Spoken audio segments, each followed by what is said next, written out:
Que Deus te abençoe. Deus abençoe a igreja. Bom, não por coincidência, né? Jesuscidência, na verdade, eu vou falar um pouco também sobre Israel, né? Então, a palavra que eu trouxe aqui tem relação para a gente poder refletir sobre algumas coisas que estão acontecendo e como que a gente pode trazer isso para a nossa vida, né? Queria orar aqui então. Senhor Deus, meu Pai, Senhor, abençoa, Senhor, essa palavra que queremos trazer agora, Senhor. Ó Senhor, use, Senhor, a minha boca aqui para que possa ser a boca de Deus, Senhor. Que possamos trazer aquilo que cada coração aqui necessita, Senhor. Que possamos exortar, Senhor. Que possamos levantar essas pessoas aqui que estão, Senhor, com preocupações, com angústia, Senhor. E que elas possam se fortalecer na Tua palavra, Senhor. Que o Senhor nos use, nos guie, nos guarde hoje e sempre. É que eu te peço e agradeço em nome de Jesus. Bom, e aí, pessoal, falando um pouquinho da questão da viagem, a ideia é a gente trazer aqui algumas coisas relativas a Israel, a Jerusalém, enfim, mas de fato a gente se sente muito seguro no país, né? A gente viu aí essas notícias que saíram agora, foram quase 7 mil mísseis que foram jogados contra Israel agora, e acho que em um dia eles conseguiram jogar mais de 3 mil mísseis, né? Então é uma coisa assim absurda, aí um ou outro cai em Israel. Por quê? Porque o domo da rocha, o domo de ferro, ele funciona muito bem, né? E na verdade ele impede que os mísseis caiam, enfim. Então realmente foi tudo muito orquestrado. A gente sabe que tem muitas coisas que podem existir por trás para que isso possa acontecer. Há menos de uma semana estava sendo costurado entre Israel e a Arábia Saudita um acordo de paz, né? E que inclusive tinha como propósito, ou um dos propósitos, era justamente discutir a causa da Palestina, tentar incluir e resolver de uma vez por todas essa questão. E aí, coincidentemente, na verdade, acabou então tendo esse ataque aí do Hamas, que não é a Palestina. Hamas é um grupo terrorista. Hamas é o herdeiro do ISIS, né, do Estado Islâmico, é patrocinado pelo grande inimigo de Israel, que é o Irã, assim como o Hezbollah, enfim. Então, tudo isso faz parte de uma orquestração, mas também a gente entende que tudo está na mão de Deus, faz parte do plano de Deus, e que se isso tudo está acontecendo, e se vai se acentuar, inclusive o pastor mandou, né, um vídeo dizendo que vai escalar esses ataques do Hamas contra Israel, e se os outros países, principalmente Irã, talvez Turquia, enfim, começarem também a atacar Israel, de fato a gente vai começar a ver as coisas se cumprindo, né, e Israel sendo atacado por todos os lados, por todos os seus inimigos, e tudo isso está na mão de Deus. E pode ser que, inclusive, né, pastor, acredito eu, que se isso se escalar, de fato vai ter que ser feita uma assinatura de um acordo de paz global, e aí a gente sabe que vai se revelar o anticristo, e tudo aquilo que a gente lê, aprende, crê, né, nas escrituras, tudo aquilo vai acontecer e o nosso Senhor vai voltar. Amém? Amém, Senhor. Então, a palavra de hoje aqui eu quero trazer para a gente refletir um pouquinho sobre a importância da gente não dormir com o inimigo, né? E justamente a gente ver o que Israel está passando faz parte disso, porque Deus falou várias vezes para o seu povo para que ele expulsasse os inimigos dali. E Israel teve a oportunidade de fato ter aqui, principalmente agora se falando, a gente vai mostrar alguns mapas aqui para vocês, mas principalmente falando daquela região onde está o Hamas, que é na faixa de Gaza, que é uma região sempre muito complicada, mas praticamente eles estão ali, né, e os ataques vêm dali. Ele poderia ter eliminado já aquilo ali há muito tempo, né? Então o fato da gente conviver com o pecado, conviver com o inimigo, quais são os riscos que isso traz para a nossa vida, para a nossa salvação? Então eu quero falar sobre 3 perigos de não obedecer essa ordem de Deus, da gente não dormir com o inimigo, da gente não ter algum tipo de comunhão com ele, e a gente pode então aprender com tudo isso que a gente está vendo acontecer em Israel, se relacionando com isso, tá? Então o nosso texto está lá em Deuteronômio 7, de 1 a 4, tá? Se puderem colocar aqui. Deuteronômio 7, de 1 a 4. Podem ficar de pé, por favor, para a gente ler. Todos abrirem aí. Amém? Bom, vou ler aqui na minha.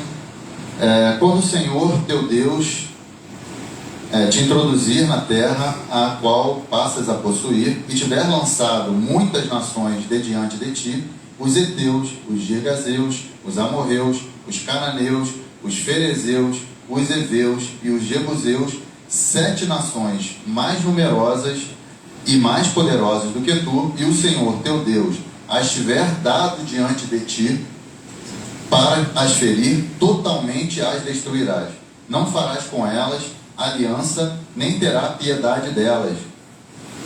nem contrairá matrimônio com os filhos dessas nações, não darás tuas filhas a seus filhos, nem tomarás suas filhas para teus filhos, pois elas fariam desviar os teus filhos de mim, para que servissem a outros deuses. E a ira do Senhor se acenderia contra vós outros, e depressa vos destruiria. Amém? Na versão Nova Almeida atualizada, ela fala assim: vocês devem destruí-las totalmente. Então a gente vê que a intenção, na verdade a ordem, o que Deus tinha pedido para eles fazerem era destruir aquele povo, porque Deus sabia que, estando aquele povo ali junto a eles, qual era o risco que Israel corria. E aí são 3 períodos que a gente vai trazer aqui para vocês, mas antes disso, eu quero relatar um pouco, falar um pouco sobre aquilo que acontecia naquela região, naquela época, naquele momento.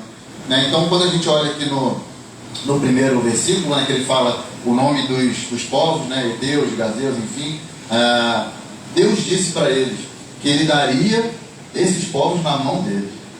Deus afirmou: são 7 nações mais poderosas, mais numerosas que vocês, mas eu vou dá-las nas suas mãos. E por que eles não confiaram? Por que eles não fizeram? Por que eles não obedeceram?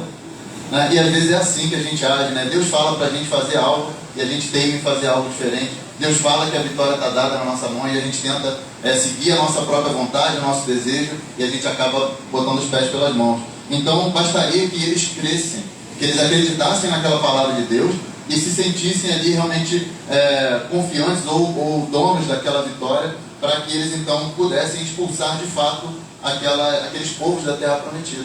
E de fato eles acabaram não fazendo. Então aqui a gente já começa a ver essa tendência natural que nós também temos, de dormir com o pecado, de dormir com o nosso inimigo. O nosso inimigo é o diabo, que está ao redor querendo nos tragar, e a todo momento colocando tentações na nossa vida, e a gente não se preocupa em eliminá-las. Na verdade a gente fica ali flertando, brincando com o pecado, é só uma coisinha aqui, é só um negocinho aqui, é só outro ali, e não tem a dimensão do que aquilo ali pode acarretar para a nossa vida. Mas Deus, que é o Rei das nações, ele tem total domínio sobre todas elas, e ele bota e tira de onde ele quiser, a hora que ele quiser.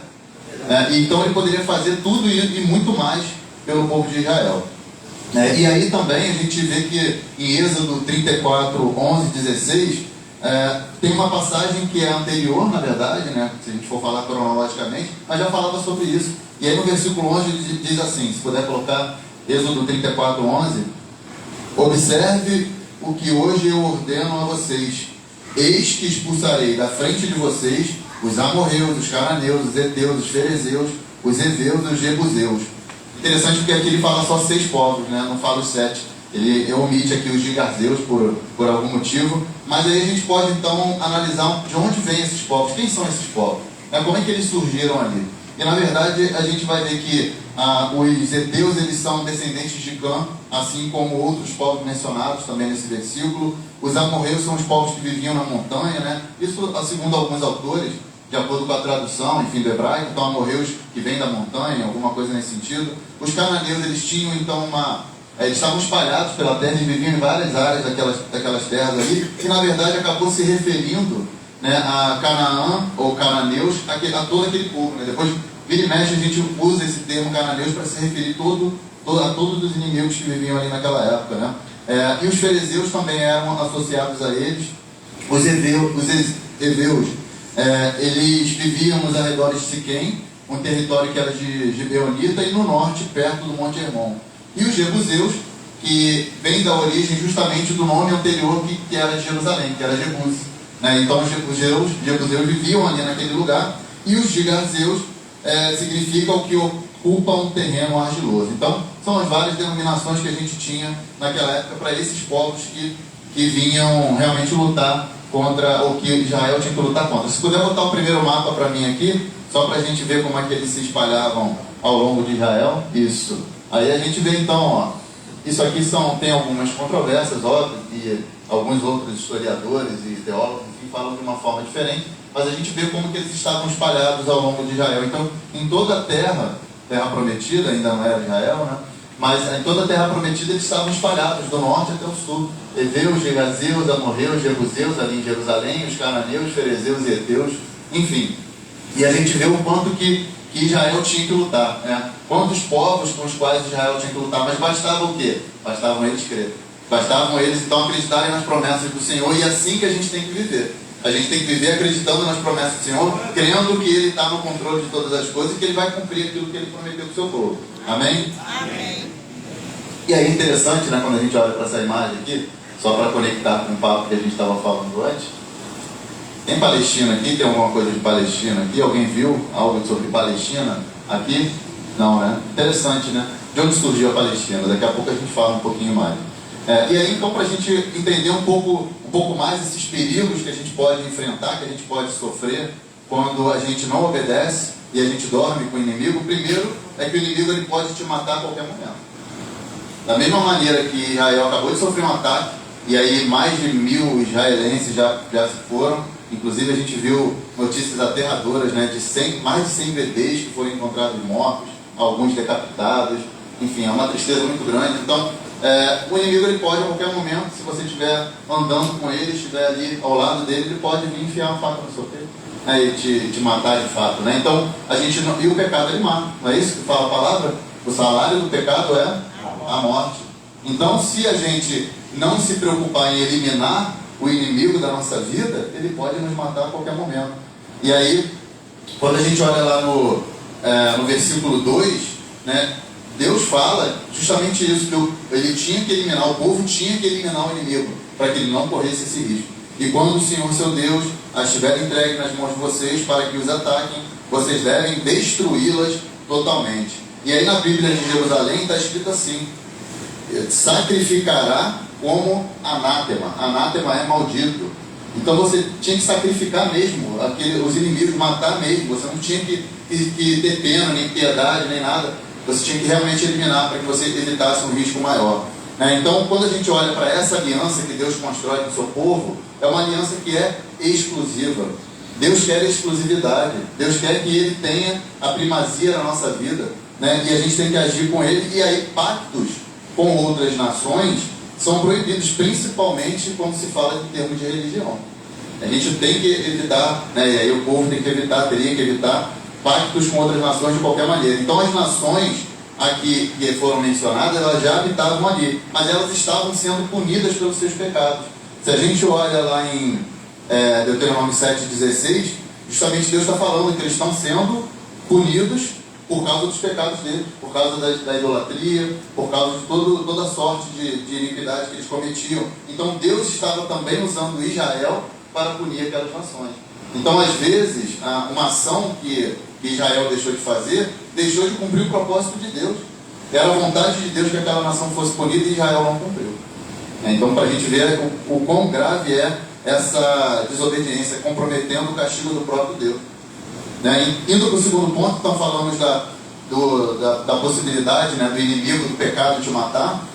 Ele pode te levar a cometer coisas absurdas como a traição, prostituição, idolatria.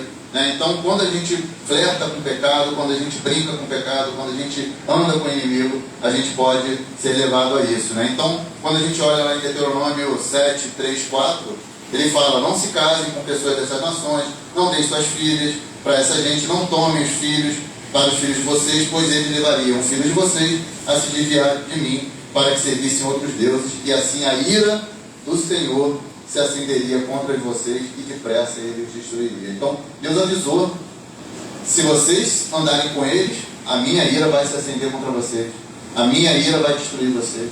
Eles foram avisados, mas mesmo assim eles não cumpriram o propósito de Deus. E aí a gente poderia até entender que essa proibição de casamento seria desnecessária se eles tivessem destruído os inimigos. Então Deus proíbe que eles se casem, mas se eles tivessem eliminado os inimigos, estava tranquilo, não tinha nenhuma preocupação com relação a isso, porque eles não teriam com quem casar, eles iam casar com eles mesmos, né? Então a gente vê que o casamento com povos de outras religiões é o problema, acaba trazendo o que a gente chama também de julgo desigual.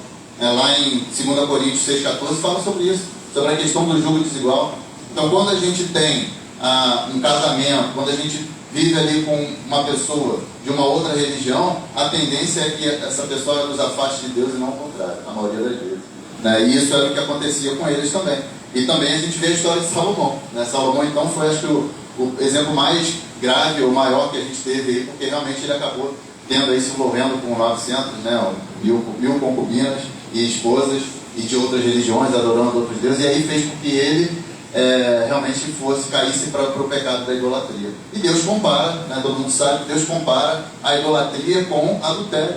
Né? Quando a gente está idolatrando, a gente está adulterando. A gente está adulterando a nossa relação com Deus.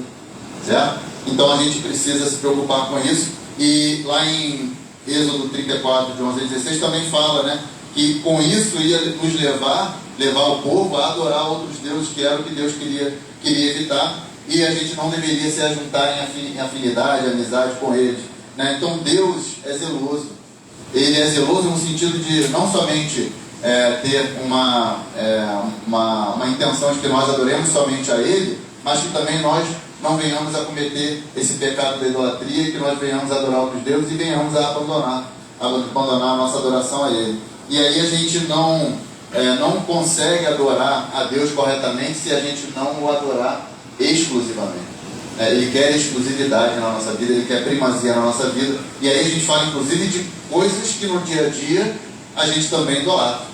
Às vezes um carro, às vezes um time de futebol, às vezes, não necessariamente a gente está falando aqui só de outras religiões, mas sim também das nossas atitudes no dia a dia que colocam Deus de lado. E Deus quer a primazia da nossa vida. Então, se a gente não entender que essa exclusividade, essa primazia, ela é necessária para que a gente possa colher as bênçãos e as promessas do Senhor, como que a gente vai colher? Como que a gente vai receber a nossa bênção? Como que a gente vai receber a nossa promessa? Então a gente precisa ter consciência desses preceitos que Deus deixa para a gente. Tudo isso que a gente está falando aqui, que Ele deixou para o seu povo, a gente precisa também trazer isso para a nossa vida e seguir esses preceitos para que as promessas do Senhor se cumpram na nossa vida, amém? E aí o terceiro ponto, o terceiro perigo que a gente pode sofrer, Deus pode então te tirar do lugar ou do caminho. O pecado, na verdade, o inimigo pode te tirar do lugar ou do caminho que Deus te colocou. Então você está seguindo um caminho, Deus tem um propósito na sua vida, tem um chamado para a sua vida, tem algo grande para fazer através de você, mas o pecado vai te desviar. O pecado vai te tirar. O pecado é isso, te tirar do alvo, fazer com que você erre o alvo. Então vai te tirar do alvo, vai te tirar do caminho. Então se a gente flerta com o pecado, se a gente flerta com o inimigo, facilmente a gente vai piscar o olho e a gente vai ver que a gente se desviou, a gente saiu da rota, a gente vai sair daquele caminho que Deus preparou para nós. E aí quando a gente vê lá em Deuteronômio 4, se puder botar aí de 26, 4 a 26, Deuteronômio 4 a 26, eu vou ler rapidinho aqui, de 26 a 28, Deus prenunciou esse abandono, Deus prenunciou que nós iríamos abandonar, Deus já avisou que essas atitudes iam nos fazer afastar do caminho que Ele tinha nos colocado, ou colocado o povo dele. Na verdade, Ele estava falando a Israel ali naquele momento, mas isso se aplica para nós.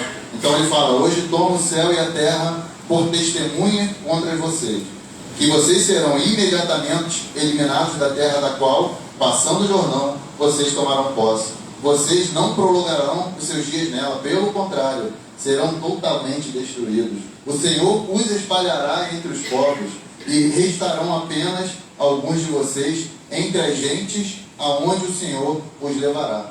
Lá vocês servirão a deuses que são obra de mãos humanas, de madeira, de pedra, que não veem, não ouvem, nem comem, nem cheiram.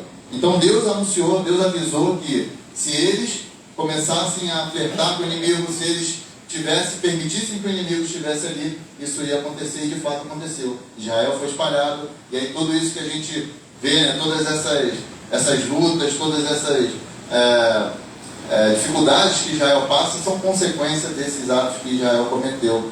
E aí a gente pode ver dois pontos aqui quando Deus fala nesses versos, a respeito dessa apostasia, que o povo ia se desviar, e se eles não se arrependerem, Deus vai castigar. Isso é fato. Então a gente precisa entender isso na nossa vida.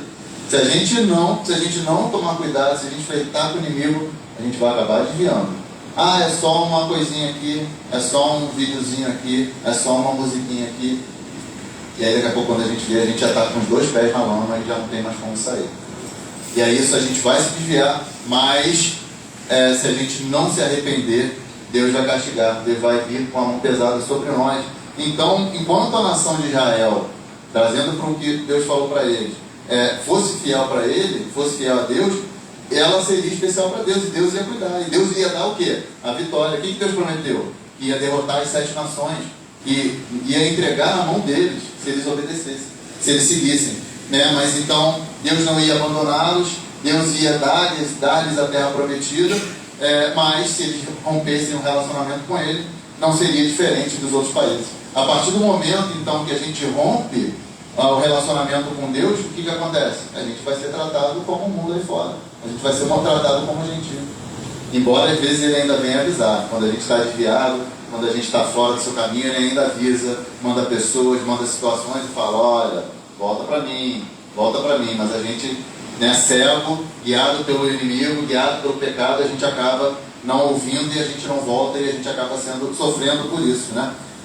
E aí, essa remoção que aconteceu com Israel foi justamente esse castigo. Israel foi então, houve ali a primeira diáspora na época ali da invasão da Babilônia, depois quando teve a destruição de Jerusalém e templo nos anos 70 depois de Cristo, a segunda diáspora, eles foram espalhados para todos os lugares do mundo. E aí a gente vê que, na verdade, esse juízo de Deus não é meramente para castigá-los e destruí-los, não, é para eles acordarem, despertarem e se voltarem para ele, se arrependerem. Mas mesmo assim o povo de dura serviço, como tantas vezes ele fala, acaba não enxergando, é a verdade. Coloca a outra imagem para a gente aqui, por favor. E aí, dentre esses povos todos que a gente falou, isso aqui são vários povos com os quais Israel lutou. Ao longo aqui, o mapa não tá na posição nossa, pessoal, só para vocês entenderem que seria como se o mapa estivesse assim, né? Mas aqui a gente tem vários inimigos que Israel enfrentou ao longo da sua história, né? Mas aí eu marquei isso aqui propositalmente. Filisteus, né? Foram um dos grandes inimigos de Israel, só que eles não eram daqui. Eles não eram daqui. Lembra quando se falou sobre os povos? Não foram mencionados os filisteus. Eles vieram de lá, lá da Grécia, do Mar Egeu, da Europa, né? São algumas teorias que têm a respeito da sua origem, mas eles não vieram, eles não eram dali, eles eram estrangeiros, eles eram navegantes. Então essa história que a gente escuta às vezes, que se fala da Palestina, né? Que a Palestina é a herdeira dos filisteus, que eles são donos daquela terra, que estão ali há 3 mil anos, mentira. Não é verdade, eles não eram dali, né? Então isso é importante da gente refletir. E aí a gente vê nesse mapa aí, são vários inimigos que Israel teve que lutar ao longo do tempo. Fala. Na Irlanda fizeram um teste genético. A Irlanda, o pessoal pensava que eram os vikings, e o teste genético mostrou que a origem deles é celta, franceses e alemães. Esse mesmo teste genético foi feito no cemitério em Gaza, onde está ali Filisteu. E o DNA dos filisteus antigos, da época de Davi, é da Europa, e não árabe. Não é árabe. Eles nunca houve filisteus árabes. Não existe. Então foi bom o pastor falar isso, que reforça o que eu estava falando, para deixar o mentir. Mas enfim, é importante a gente entender isso. Então, essa história que é contada, de que aquela terra pertence a eles, não pertence, tá? E aí passa o outro mapa aí, né? Então só para falar um pouquinho da Palestina, de onde surgiu isso, né? Palestina, aproveitando aí o contexto que a gente está falando, foi um termo que foi criado em 132 depois de Cristo pelo imperador romano, pelo Império Romano, para se referir àquela região. Era um termo que era usado para se referir à região, não era um povo, não era uma nação, não tinha um governo, né? E aí, na verdade, eles fizeram essa menção aos filisteus, lembrando a palavra, né, dos filisteus, para justamente fazer contra o povo judeu, justamente para tentar apagar da história os judeus do mapa.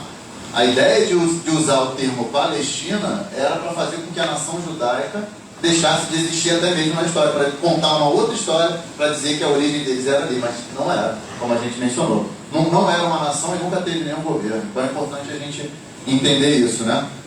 Mas Deus tinha uma promessa, né? Deus tinha uma promessa que há de se cumprir, que está se cumprindo. A gente viu parte desse cumprimento aí a partir de 1948, com a criação do Estado de Israel, E aí Deus fala assim, se puder colocar para mim, Gênesis 15, 18 a 21. Naquele mesmo dia, o Senhor fez aliança com Abraão, dizendo: a sua descendência darei esta terra, desde o rio do Egito até o grande rio do Eufrates. Guardem isso. A terra dos queneus, quenezeus, cadmoeus, heteus, dos ferezeus, refaíns, dos amorreus, dos cananeus, dos girgazeus e dos jebuseus. É interessante a gente ver essa lista aí, né, de inimigos, alguns nomes diferentes, alguns iguais, aquele que a gente mencionou. A gente fala de refaíns, né? Refaíns tem isso ali também dentro da história, que seriam também os gigantes, né? Que tinham a questão do gigantismo ali também naquele povo. E aí a gente lembra daquela passagem em que os 12 espias das nações, Josué manda para as nações e eles vão lá e falam: a gente parece formiguinha perto deles, né? Certamente tinha alguma relação com essa questão aqui desses inimigos, né? Dos refaíns, né? Mostrando que realmente existiam ali aqueles gigantes e que eles tiveram medo de enfrentar aquele povo, mesmo com a promessa de Deus, né? Então Deus, na verdade, se comprometeu incondicionalmente de garantir que isso aqui seja cumprido. Se ainda não foi cumprido, vai se cumprir. E a gente sabe que isso vai se cumprir, e a esperança, né? Aquilo que a gente crê pela palavra, o que mostra, é que isso vai se cumprir quando Jesus voltar, né? Esse reino que vai ser um grande reino, e aí tem uma outra imagem para mostrar para vocês também, mas quando ele faz essa referência, ele se refere não somente à terra em si, mas também à descendência do povo judeu que vai dominar ali e que vai dominar todos os povos, né? Então, liga essa promessa à promessa de Deus a Abraão de que vamos ter uma grande nação, né? Israel vai ser uma grande nação. E aí, se puder colocar a outra imagem, se a gente olha nessa passagem que eu li aqui, ele fala desde o rio do Egito até o grande rio Eufrates, né? E aí há algumas controvérsias com relação a isso. Que rio seria esse do Egito? Alguns dizem que poderia ser o rio Nilo. Então, se a gente olha essa imagem aqui, que vai do rio Nilo até o rio Eufrates, medindo ali dá mais ou menos uns 3 milhões de metros quadrados, que é quase um terço dos Estados Unidos. Olha o tamanho que Israel passaria a ter, né, quando isso se cumprir, se for realmente tá entendido corretamente que o rio seria o rio Nilo. Passa a outra imagem, por favor. Agora, tem um outro rio aqui, que é o Wadi El-Arish, né? Que seria esse riozinho aqui, que alguns dizem que poderia ser esse rio que está sendo referido aqui na palavra. Mas mesmo assim, se vier desse rio até o rio Eufrates, já vai ser uma área muito maior do que hoje Israel tem, que é esse pedacinho aqui, né? Quando a gente olha aqui no mapa, vem daqui até aqui, a gente vai ver outro mapa ali na frente. Então é esse pedacinho aqui só que Israel tem hoje. Então certamente vai ser muito maior, mesmo que não seja do Nilo, né, mas que seja dali, vai ser uma área muito maior do que Israel tem hoje. Então, por mais que o povo, se puder colocar para mim Deuteronômio 4, 29, por mais que o povo tenha pecado, por mais que o povo tenha também apostatado, né, Deus também pronunciou o perdão. A partir do momento então que eles se arrependam, a partir do momento então que eles buscam realmente o perdão de Deus, Deus promete perdoá-los, né? E ele fala assim: de lá vocês buscarão o Senhor, de onde eles forem espalhados, né? Seu Deus, e o acharão, quando o buscarem de todo o coração e de toda a sua alma. Quando estiverem em angústia e todas essas coisas lhes sobrevierem nos últimos dias, e vocês se voltarem para o Senhor, seu Deus, e lhes atenderem a vós, então o Senhor, o Deus de vocês, não os abandonará, porque Deus é misericordioso, nem os destruirá, nem se esquecerá da aliança que jurou aos pais de vocês. Então, basta o quê? Basta o arrependimento, basta buscar o perdão, basta entender que nós estamos fora do caminho que Deus traçou para que a gente se arrependa e se volte para Ele. E aí, se puder voltar então a outra imagem aqui, né? Em 1948, como a gente sabe, Israel é formado e passa por muitas guerras, né? E de certa forma, falando porque a gente esteve lá, há um convívio, um bom convívio com os palestinos, né? Não há guerra entre o povo palestino e o povo de Israel. Há sim o que? Os terroristas, há essa ameaça constante, e como a gente disse, que está localizada aqui, ó, na faixa de Gaza. E quando Israel foi fundado, logo depois, essa área aqui foi tomada pelo Egito, né? Então nem foi essa área aqui que tinha sido designada para eles, foi ocupada por eles. Primeiro foi ocupada pelo Egito, depois é que então, quando Israel conquista e depois ele devolve, enfim, tem várias outras coisas que a gente não precisa falar aqui. E essa outra área aqui também, que hoje é destinada à Palestina, né? E faz parte ali também da Cisjordânia, como é chamado. Então, assim, há um bom convívio. A gente entra e sai da Palestina, de Israel, o tempo todo de ônibus. Belém, Jericó, Belém. Belém, Jericó, Paulinho lembrou bem, são áreas que estão, Belém e Jericó, são áreas que estão hoje sob a autoridade palestina, não pertencem ao Estado de Israel. E a gente vai, entra, sai, sem nenhum problema. O povo convive muito bem. Eu vi uma matéria esses dias falando sobre a guerra, que cerca de 80 mil pessoas que moram na faixa de Gaza, não sei se estou errando o número, 2 mil trabalham aqui, trabalham em Israel, não é isso? Eu estava lembrado bem o número, obrigado, Aninha. Que trabalham em Israel, saem de Gaza e trabalham em Israel, normalmente, atravessam a fronteira, sem problema nenhum. Né? Mas tem, então, como eu falei lá no início, e aquela outra parte preta é a Cisjordânia. Cisjordânia, isso. Tem milhões de palestinos ali Milhões. que convivem harmonicamente.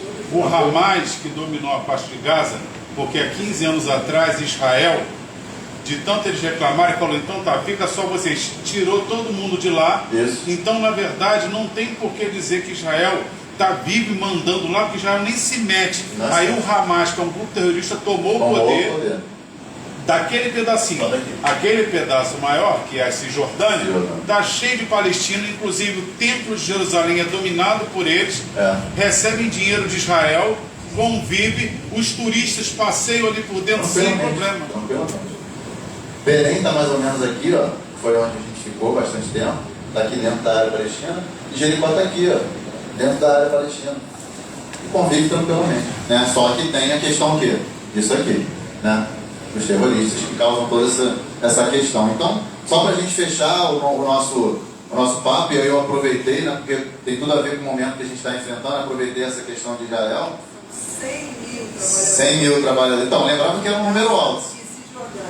De Gaza e de Cisjordânia, das duas áreas que trabalham em Israel. Então, são 100 mil pessoas que atravessam as fronteiras ali para trabalhar. Então, para a gente concluir, pegando essa história de Israel, pegando todas essas promessas de Deus para Israel, né, e tudo aquilo que a gente viu que Israel passou, principalmente nessas questões de guerra, diárias, dos inimigos ali, a gente então pega esses 3 períodos que a gente mencionou aqui, de a gente se associar ao inimigo, de a gente manter o inimigo perto, de a gente brincar com ele, né? E aí quando eu falo inimigo, estou falando do pecado, estou falando do inimigo das nossas almas que está aqui para tentar a gente a todo momento. Então ele pode te levar, ele pode te matar a qualquer momento, ele pode te levar a traição, prostituição, idolatria e outros pecados mais, e ele pode te tirar do caminho. Então a gente tem que estar atento, né? E entender que o inimigo a gente tem que tirar de perto de nós. E talvez se Israel tivesse, de alguma forma, conseguido eliminar, pelo menos aqui, inclusive eu vi que são 80 mil terroristas que vivem aqui, 40 mil terroristas que vivem aqui. Israel, quando entregou... 40. Quando Israel deixou, na verdade Israel deixou essa área ser dominada por terroristas. Por causa dos acordos tentando a paz. Na verdade, eles não estão lutando por terra, eles estão lutando para destruir Israel, e isso está, inclusive, no estatuto deles. Né? Então, a gente vê o quanto é perigoso a gente brincar, flertar com o pecado, e a gente tem que limitar isso na nossa vida, só que a gente tem uma promessa. E a promessa que a gente tem é que o Senhor vai nos salvar, que o Senhor vai nos resgatar, desde que a gente, então, se arrependa, que a gente peça perdão, e aí se puder colocar para a gente fechar aqui, João 3,36, só a primeira parte ali, aquele que crê no Filho tem a vida eterna. Então, portanto, Deus é fiel. João 3,36, bota aí. Quem crê no Filho tem a vida eterna, sabe aqui. Amém? Então, quem crê no Filho tem essa promessa. Deus é fiel para cumprir a promessa, da mesma maneira que Ele cumpriu a promessa de trazer o povo de Israel de volta, e Ele vai cumprir de criar essa nação grande, né, essa nação poderosa, e vai ser cumprido isso Ele também cumpre na nossa vida. Basta que a gente se arrependa, basta que a gente busque o perdão, basta que a gente então se volte para Ele, para que Ele então possa cumprir as promessas que Ele fez na nossa vida. Amém? Deus abençoe a igreja.